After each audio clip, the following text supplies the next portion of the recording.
बोलो बाल कृष्ण भगवान की जय। जय श्री कृष्णा, राधे राधे। कैसे हैं आप सब लोग? आई हूँ एक नई स्टोरी के साथ आपके सामने। तो आइए शुरू करते हैं। ये स्टोरी है एक महात्मा जी की। महात्मा जी थे, वृंदावन में रहते थे, श्री कृष्ण से बहुत प्रेम करते थे। उनको लगता था कि ये मन कहीं संसार की तरफ ना चला जाए, या मैं चिंतन करने बैठूं तो ध्यान ना हट जाए, ऐसा सोचते थे महात्मा जी। और उन्होंने क्या किया, उन्होंने खुद को नंद बाबा और श्री कृष्ण को अपना पुत्र मान लिया। बस वो यही सोचते कि मैं नंद बाबा हूँ और जो भगवान श्री कृष्ण हैं वो मेरे पुत्र हैं, कन्हैया मेरे पुत्र हैं। अब महात्मा जी मानसिक सेवा करने लगे प्रभु के साथ। श्री कृष्ण के मानसिक सेवा में तन्मय हो गए। तन्मय हो गए तो सब भूल गए संसार को कि ये संसार है या नहीं। उनको सिर्फ याद था मैं नंद बाबा और मेरे पुत्र श्री कृष्ण बाल गोपाल का चिंतन करते थे। अब वो दिन रात मानसिक सेवा करने लगे, तन्मय हो गए, संसार को भूल गए। कभी कभी उन्हें लगता कि श्री कृष्ण मेरी गोद में बैठे हैं, मेरे साथ भोजन कर रहे हैं। कभी उनको लगता कि कृष्ण मेरी दाढ़ी खींच रहे हैं, मुझे बाबा बाबा कह के पुकार रहे हैं। अब दिन रात उन्हीं का चिंतन करने लगे, मानसिक सेवा करने लगे। एक दिन उन्हें लगा कि श्री कृष्ण मुझसे केला मांग रहे हैं, कह रहे हैं बाबा मैं केला खाऊंगा। तो बाबा ने मन ही मन उनको केला भी खिला दिया। मानसिक सेवा में यही होता है कि मन से करना होता है, जो भी करना उसी का मतलब होता है मानसिक सेवा। मन ही मन से उनका चिंतन, उनका ध्यान, हर वक्त उनका ध्यान। बाबा उनका कृष्ण कृष्ण का इतना ध्यान रखते, कहते कि ये मेरा छोटा सा लल्ला है, इसका ध्यान मैं नहीं रखूंगा तो कौन रखेगा। गंगा जी स्नान करने जाते तो अपने साथ कन्हैया को ले जाते। यही मन ही मन यही सोचते कि कन्हैया मेरे साथ जा रहा है, स्नान करके मेरे साथ ही वापस आ जाएगा। कन्हैया बहुत खुश होता कि मेरे बाबा मुझे साथ ले जा रहे हैं स्नान कराने, और स्नान करके फिर वापस लौटते। फिर उनको भोग लगाते, कई तरह के व्यंजन मन ही मन मानसिक सेवा से तैयार करते और बाल कृष्ण को भोग लगाते। एक दिन जब महात्मा जी बैठे थे अपने सेवकों के साथ तो कहने लगे कि मैं गंगा जी, प्रयाग धाम गंगा जी में मुझे स्नान करना है, पर मैं जाऊं कैसे। तो सब सेवकों ने कहा कि महात्मा जी आप जाइए। तो महात्मा फिर वही मन मन सोचने लगे कि मेरा बाल कृष्ण बहुत छोटा सा है, मैं इसको छोड़ के कैसे जाऊं। ऐसा तन्मय हो गए कि हर जगह कृष्ण कृष्ण कृष्ण नजर आने लगे, बाल गोपाल लड्डू गोपाल नजर आने लगे। तो यही सोचने लगे कि मेरे लड्डू गोपाल का ख्याल कौन रखेगा। जितना ख्याल मैं रखता हूँ कोई रख नहीं पाएगा। मेरा बच्चा अभी बहुत छोटा है तो मैं इसे छोड़कर नहीं जा सकता। तो गंगा स्नान करने भी नहीं गए और वहीं हर वक्त अपने लल्ला के पीछे पीछे दौड़ते, उनके लल्ला के साथ ही तन्मय रहते। अब अब बाबा बुजुर्ग हो गए, उनकी बहुत उम्र हो गई, लेकिन बाल कृष्ण तो बाल कृष्ण ही रहे। कन्हैया बड़े नहीं हुए, लेकिन बाबा तो वृद्ध हो गए। अब एक दिन ऐसा आया कि वो इस दुनिया को छोड़कर चले गए। अब सब उन्हें ले गए और जब उनका अंतिम संस्कार करने लगे तो एक छोटा सा बच्चा आया और कहने लगा कि सब कुछ मैं करूँगा, सब कुछ मैं करूँगा। सब पीछे हट गए, सब देखने लगे कि ये कौन है। सब ने पूछा कि आप कौन हो। कहने लगा, बालक, छोटा सा बालक कहने लगा कि मैं इनका पुत्र हूँ। कोई कुछ नहीं बोला, सब चुप रहे और एक लोटे में गंगा जल ले आए और उनको स्नान करा दिया अपने बाबा को, क्योंकि वो स्नान करना चाहते थे और लड्डू गोपाल की वजह से वो जा नहीं पाए थे कि मेरा लल्ला छोटा है, कौन संभालेगा, कौन ध्यान रखेगा, छोटे से लल्ला को मैं साथ भी लेके नहीं जा सकता। तो उस बच्चे ने उनको, महात्मा जी को वहीं स्नान करा दिया और अग्नि देकर उनको तृप्त कर दिया। और देखिए अंतिम संस्कार हो गया और जैसे ही सब लोगों को ये अनुभूति हुई कि महात्मा जी का तो कोई बेटा ही नहीं था, तो ये बेटा कहाँ से आ गया, इतने में प्रभु अंतर ध्यान हो गए और सब देखते ही रह गए। सब ने कहा कि ये तो वही बालक होगा, ये तो श्री कृष्ण भगवान ही आए हैं अग्नि देने के लिए महात्मा जी को, क्योंकि वो महात्मा जी ने अपने लड्डू गोपाल को अपना बालक, अपना कन्हैया, अपना पुत्र मान लिया था। तो देखो भगवान ही आए हैं आज अंतिम संस्कार करने के लिए, और हम पहचान भी ना पाए और भगवान अंतर ध्यान हो गए। लेकिन सब बहुत खुश हुए कि हमने तो भगवान के दर्शन कर लिए, अपने कन्हैया के दर्शन कर लिए, वो परमात्मा आया और देखिए अपना फर्ज निभा कर गया परमात्मा, क्योंकि भगवान कभी अपना फर्ज नहीं भूलते। हम इंसान लोग तो भूल जाते हैं, हम तो कई मनते भी मानते हैं कि ऐसा हो जाए तो ऐसा करेंगे, हे प्रभु ऐसा हो जाए तो ऐसा करेंगे, लेकिन फिर हम भूल जाते हैं। लेकिन परमात्मा कभी नहीं भूलता, वो प्रभु तो कभी नहीं भूलता। प्रभु तो मानसिक सेवा से भी खुश हो जाते हैं, वो तो मानसिक सेवा में भी भोग लगाते हैं। अगर आपने ये सोच लिया कि मैं भगवान को भोग लगा रहा हूँ, सिर्फ आंखें बंद करके आपने सोच लिया, आपको दिख गया कि कन्हैया भोग लगा रहा है, मानसिक सेवा से भी भगवान बहुत प्रसन्न होते हैं। भगवान को हम क्या दे सकते हैं, सब कुछ तो हमें भगवान ने ही दिया है, सब कुछ तो उस परमात्मा का ही है, फिर भी हम भोग लगाने में कितना कतराते हैं। सोचते हैं कि कोई बात नहीं, आज नहीं लगा तो कल लग जाएगा, कल नहीं लगा तो शाम को लग जाएगा, रात को लग जाएगा, छोड़ो आज भूल गए तो कोई बात नहीं। कैसे भूल गए, कैसे भूल गए हम परमात्मा को। हमें नहीं भूलना चाहिए, क्योंकि उनका दिया हुआ ही तो हम उन्हें अर्पण करते हैं। हमारे पास है ही क्या जो हम भगवान को दें, हमारे पास कुछ नहीं है, सब कुछ उस प्रभु का है। प्रभु खुश हो जाते हैं कि मेरे को भोग लगाया मेरे सेवक ने। भगवान तो भावना के भूखे हैं, उनको कुछ नहीं चाहिए, उनके पास तो सब कुछ है, सब कुछ। हमारे पास ही तो कुछ नहीं है। उस इंसान के पास कुछ नहीं है जो भगवान को भोग नहीं लगाता, जो परमात्मा को खिला के नहीं खाता, वो पाप खाता है। भगवान को भोग लगाना बहुत ही जरूरी है, लेकिन इंसान नहीं समझता। फटाफट भूख लगी, खाना डाला और खा लिया, अरे याद आया, अरे भगवान को तो भोग लगाया ही नहीं, ऐसे ही खा गया। चलो अब क्या हो सकता है, अब तो हमने खा ही लिया, जूठा कर दिया, अब भगवान को भोग कैसे लगाएं, अब नहीं लग सकता। पीछे फिर पछतावे क्या हुए, जब चिड़िया चुग गई खेत। कहते हैं ना, फिर पछतावे क्या हुए जब चिड़िया चुग गई खेत। जब हमने खा ही लिया, अब हमें याद आया, तो पछताने के अलावा हमारे पास कुछ नहीं है। क्यों भूले हम भगवान को, जब भगवान हमें नहीं भूलता।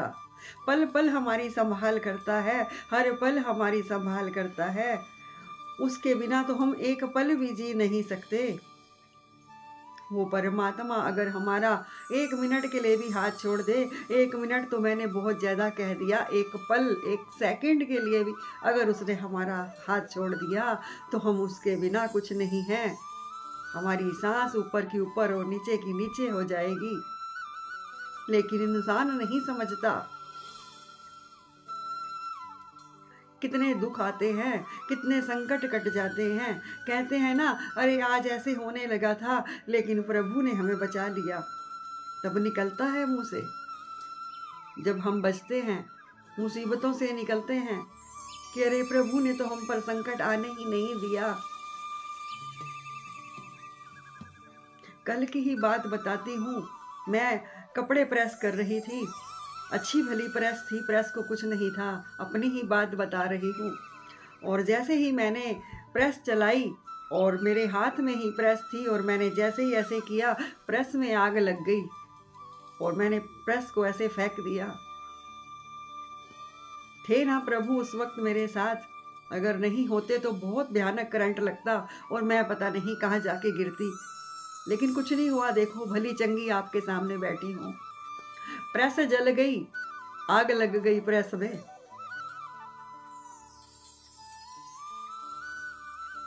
करंट भी लग सकता था, कुछ भी हो सकता था। कपड़ा नहीं जला, प्रेस में आग। देखो ऐसे प्रेस करते हुए आग लग गई प्रेस में। नहीं हाथ जला, नहीं कपड़ा जला, बस प्रेस में आग लगी है तो मैंने ऐसे ही फेंक दी दूर प्रेस को, जमीन पर फेंक दी प्रेस को। तब भी वो जलती रही, लेकिन उसमें कोई करंट या कुछ भी ऐसा नहीं हुआ। अगर वो मेरे साथ नहीं होते परमात्मा, तो क्या होता मेरा। करंट लग सकता था, कुछ भी हो सकता था, शायद मैं आज आपके सामने नहीं होती। लेकिन वो साथ था। प्रभु हर वक्त साथ है, हर पल साथ है। जिस दिन उसने साथ छोड़ दिया, उस दिन नहीं बचने का इंसान। अगर वो मेरे साथ नहीं होते तो अब मैं आपके सामने नहीं होती। वो तो भयानक आग लगी प्रेस में, अभी तक मेरी आंखों के आगे आती है कि ये हुआ क्या, एक पल में क्या हो गया। कहते हैं ना, एक पल में ही हो जाता है जो होना होता है। गैस पर चाय चढ़ाई थी और जाके शर्ट प्रेस करने लगी। पता नहीं कौन सी विपता प्रभु ने टाली मेरी। इतनी खतरनाक आग और हाथ में प्रेस, आग लगी है, हाथ में प्रेस है, आग जल रही है, पटाखे बज रहे हैं बहुत तेज। थोड़ी सी एक पटाखा बजा और बंद हो गया, वो तो एक समझ में आता है, लेकिन अग्नि निकल रही है। और देखिए प्रभु कहते हैं, अभी तो और सत्संग करना है, अभी तो भागवत पूरी पढ़नी है। कहाँ चली बच्ची, बीच में काम छोड़ के नहीं जाने दूंगा। रोक लिया प्रभु ने। किसी पल का नहीं पता है किस पल क्या हो जाएगा। एक पल में ही कुछ हो जाता है। अच्छी भली बिल्कुल जा रही हूँ, प्रेस कर दूं कपड़े। 2 ही कपड़े थे, कपड़े भी ज्यादा नहीं थे, लेकिन मैंने सोचा कि निपटा दूं काम पहले, फिर चाय पीकर मैं भागवत का पाठ करूंगी। ये मन में था, भाव ये मन में था कि ये काम करके मैंने भागवत का पाठ करना है। तो भगवान जी कैसे जाने देते मुझे, कैसे कुछ होने देते। भाव सच्चा था, मन में था। प्रेस करते भी सोच रही हूँ कहीं भागवत को देर ना हो जाए। हो जाती है कई बार, 5-10 मिनट लेट हो जाती हूँ। फिर भी यही सोच रही हूँ, प्रेस करके फिर चाय पीऊंगी, चाय पीकर तैयार होकर भागवत का पाठ करूंगी। यही मन में था। और इतने में बस पटाखे निकलने लगे प्रेस में से, बहुत तेज। एक पटाखा, कई बार तो पटाखा बुलता है, देखा होगा आपने, प्रेस लगाते हैं एकदम से पटाखा बुल जाता है और प्रेस बंद हो जाती है। लेकिन वैसा नहीं हुआ, आग लग गई प्रेस के अंदर, लपटें निकल रही थी और मेरे हाथ में प्रेस थी। तभी कहते हैं कि परमात्मा से 1 मिनट भी अलग मत हो, उसी के बारे में सोचो, उसी के बारे में कहो। दिमाग में वही महात्मा जी ने मानसिक सेवा की, कुछ नहीं वो लाए बाजार से, कुछ नहीं खिलाया प्रभु को, मन से खिलाया जो भी खिलाया। क्या चाहिए परमात्मा को? मानसिक सेवा से प्रभु बहुत खुश होते हैं। क्योंकि मानसिक सेवा से क्या होता है, हम तन्मय हो जाते हैं, हमारा ध्यान पूरा प्रभु की तरफ हो जाता है।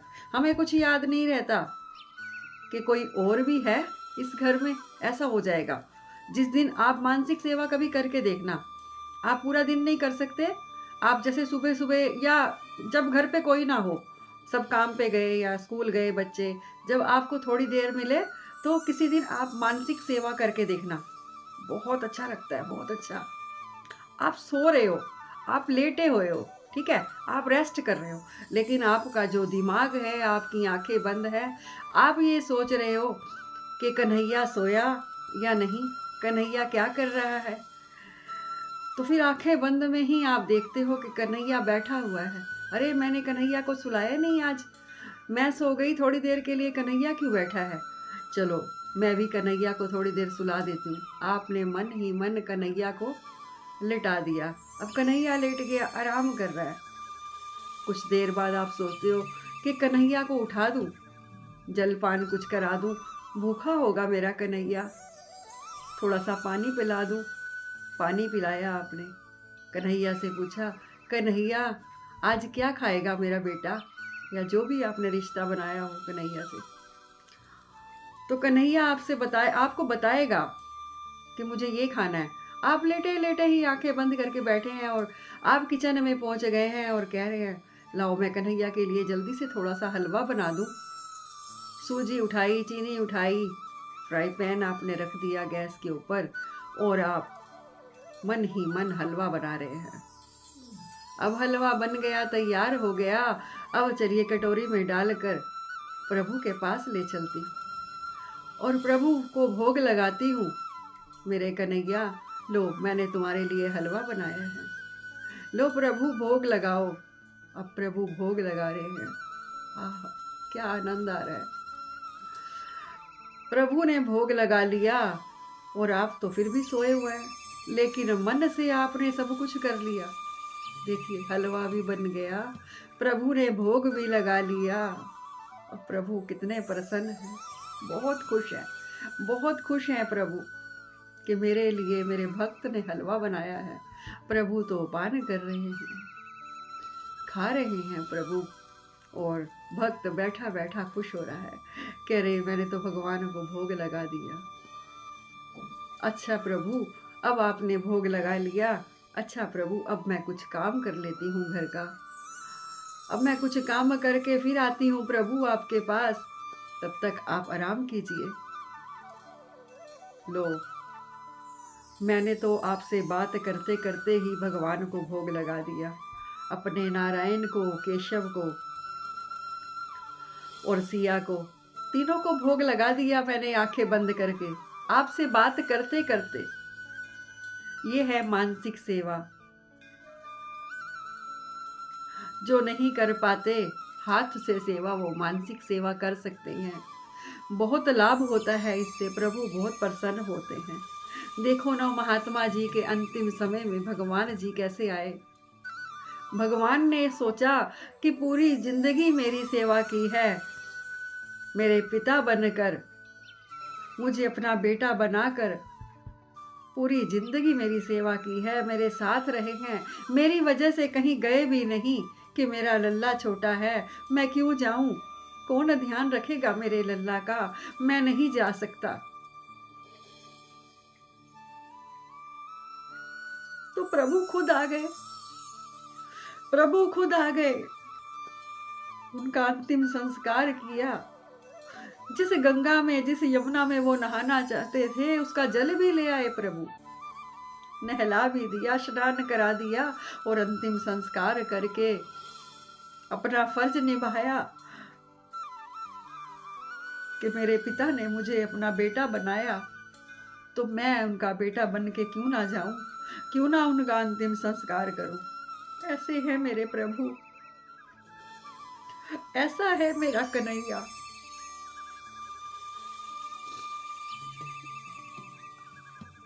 कुछ नहीं चाहिए मेरे कन्हैया को, मेरे प्रभु को कुछ नहीं चाहिए।